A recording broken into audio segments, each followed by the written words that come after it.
Successful entrepreneurs are wired like engineers. They are solutions driven. Here's your wealth. New Fortress Energy, which has built multi-million US dollar facilities in Jamaica, in partnership with the Mona School of Business and Management, funded 2 entrepreneurship workshops in Kingston late March 2018. The workshops, led by Professor Danny Warshay of the elite Brown University in the United States, essentially sought to look at entrepreneurship not narrowly as a revenue-generating activity, but as a structured problem-solving facility which, when successfully executed, yields revenue and act as an engine of growth in a country. Here are some gems from Professor Warshay, who says entrepreneurship is a structured process which includes a beginning, a middle, and an end. Every bridge follows a certain standard type of guideline in terms of how it was built. At the same time, every bridge is different from every other. Functionally, operationally, aesthetically, and so there's room, even when you're following a structured process, for your bridge to reflect the own nuances of whatever bridge it's going to be. And similarly, in entrepreneurship, I'm going to share with you the 3 structured elements of the process that I teach that you can learn and master. And even still, just like in bridge building, there's a lot of variation in terms of the kind of ventures or startups that all of you are involved with or could be involved with. And so these are those 3 elements that I distilled into my own teaching and that I teach people all over the world.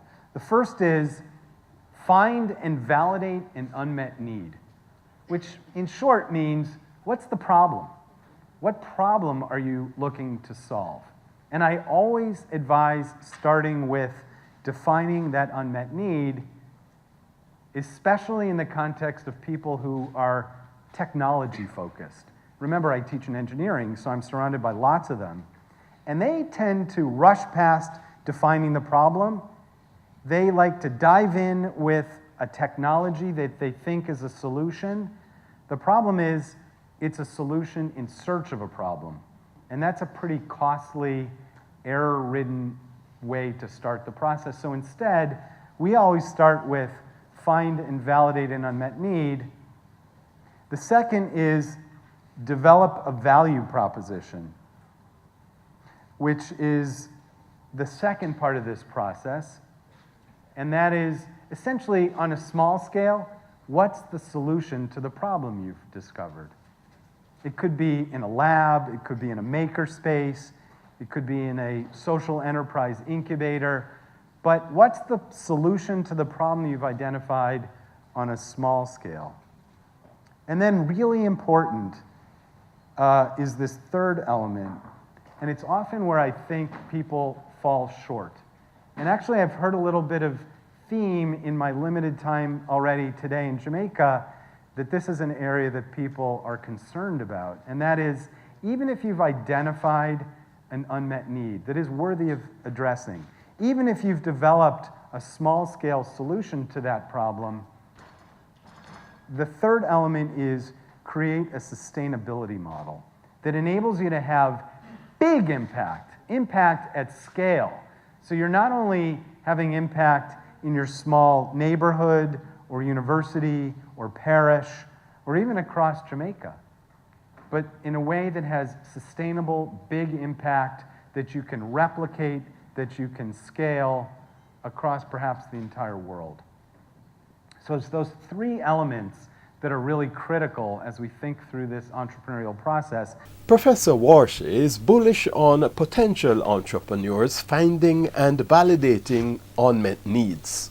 And if you build a really firm foundation by establishing a very clear and actionable unmet need, then those 2 other elements of value proposition and sustainability model role themselves. The Brown University professor, while noting the value of traditional top-down research in finding and validating unmet needs, stressed the importance of what he described as a breakthrough way, bottom-up research, a major component of which is ethnographic research. Ethnographic research the anthropologists excel in is essentially listening and observing people in their own habitats, living their lives normally without intervening in a way that's going to change that behavior.